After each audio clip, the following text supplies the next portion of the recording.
Hey, my wonderful, wonderful people, a pleasant morning to you. Let me get into it quickly. I was literally discombobulated, flabbergasted, perplexed, discouraged, frightened. I was not necessarily for the people donating sperm, but I can understand it, to be honest with you, because for a little while now, maybe for a couple of years or more than 2 years, the birth rate has been low.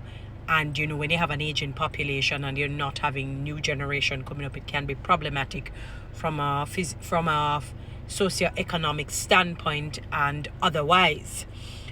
Anyhow, quite a number of men, I suppose, or maybe not, had gone up because the sperm bank has been requesting for men to come in and donate their sperm.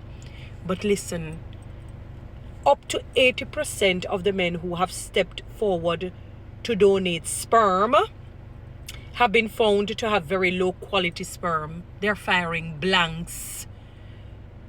Dr. Kamali Carroll, founder of the Jamaica Fertility Clinic, made the shocking revelation in an interview on the Weekend Star, and this was on February 28th of 2025.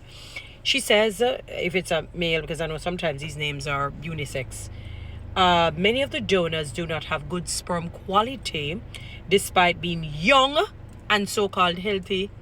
Yeah, despite being young and healthy, she explained, adding that for every 10 men who are screened, only 1 or 2 have sperm sufficient quality to donate. Oh my goodness gracious. Men don't have blanks on our fire. I'm not saying this to make you feel bad, but it is a reality. The decline in sperm quality is not unique to Jamaica. There has been a global decline, and sperm banks globally are reporting this, Carroll said, adding that this is due to more than men showing up with poor quality sperm. Men's reproductive capacity has fallen drastically in recent decades. What's going on, men? I know some of you are going through difficulties financially, difficulties socially, difficulties spiritually, difficulties mentally and psychologically and even emotionally. And I find that men don't effectively and efficiently deal with these problems. They don't.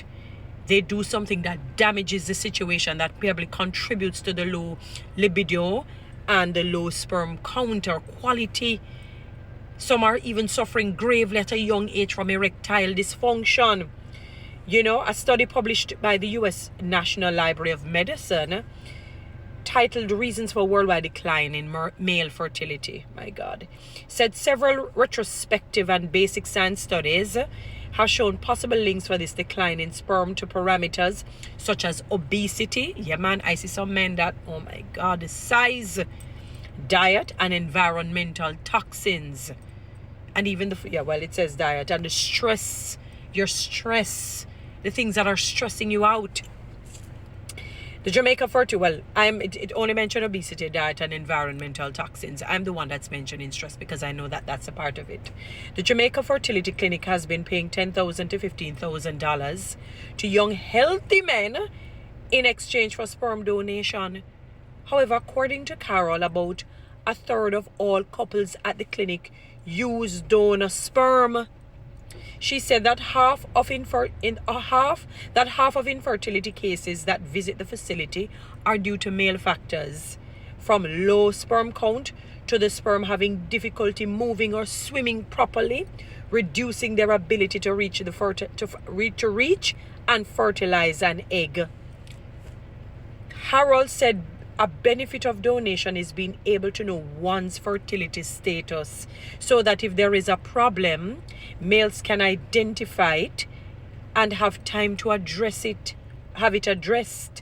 She also emphasized that even though donors are compensated, we prefer, in quotations, we prefer donors that are not only doing it for the money, but also because they genuinely want to help others.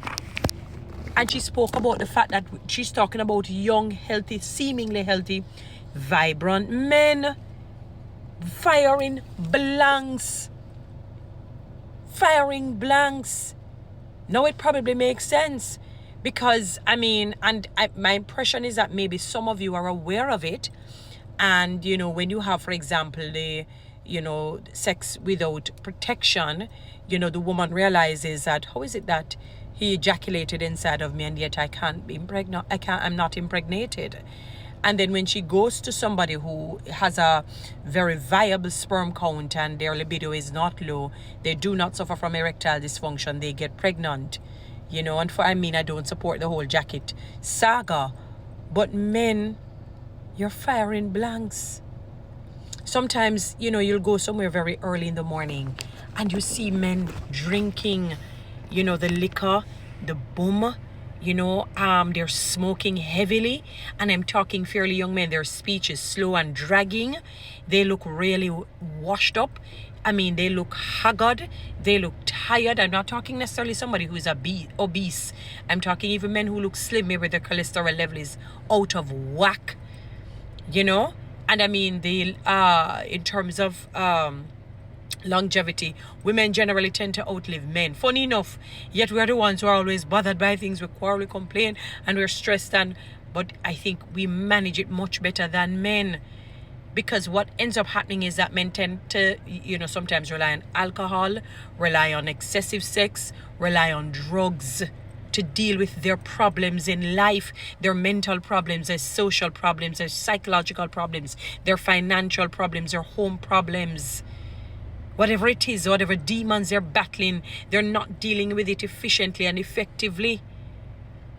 One of the main reasons is that the talk therapy, they're afraid, this fear factor of not talking, because they fear it will be used against them.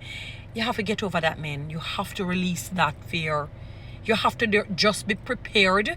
It's like faith and trust in God. You have to be prepared to say, all right, it may be used against me, but you know what? I got the information out. There's a reason why God had said, confess your sins one to another. Because he knows that the talk therapy may induce and it may stir the pot. And somebody may be able to give you some advice that will help your situation. You have to talk. You have to get it out. Secondly, you have to eat healthily. Men, you drink and smoke excessively by leaps and bounds. I'm not saying that you have women who do not do it, but not like you. 80%, up to 80%. So for every 10 men that comes, 8 or 9 out of that 10 men, blanks, they're firing. So maybe 1 for the particular given day or 2 for the particular given day, firing real bullets. As it relates to the sperm, men, you're not taking care of yourselves.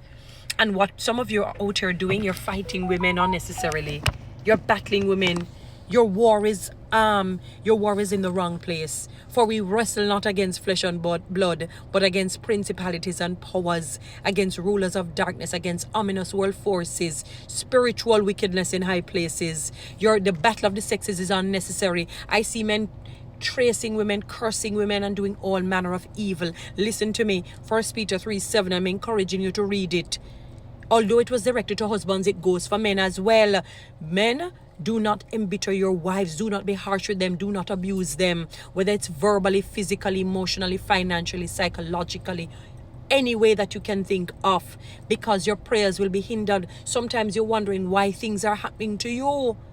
So yes, it's your diet. It could be genetics, your obesity, the environmental toxins, the smoking, the drinking, But your fight towards women will cause your prayers to be hindered as well. Speaking out negatively against women while you should be healers and protectors. A number of the women are afraid of you because you're abusive. And then you think that things are going to go well. Maybe that's why God is creating all of this, allowing, let me not say creating, allowing all of this to happen to show what is going on the inside of many of you men. You have to break up your fallow ground and stop the folly. So you can choose to listen to what we're saying or not. It's not necessarily women suffering, You are the one firing blanks. And you remember that you have such a high ego that you don't want to be laughed at and mocked. Can you imagine if some of these women were to get up and tell people that you have blanks, you have fire, and it can be proven? How awful you would feel? Stop fighting the women. Change your diet. Change your way of life. Change your attitude. And things will change over for you. Guys, you know what to do. TikTok and YouTube. Subscribe. Give me one of those lines.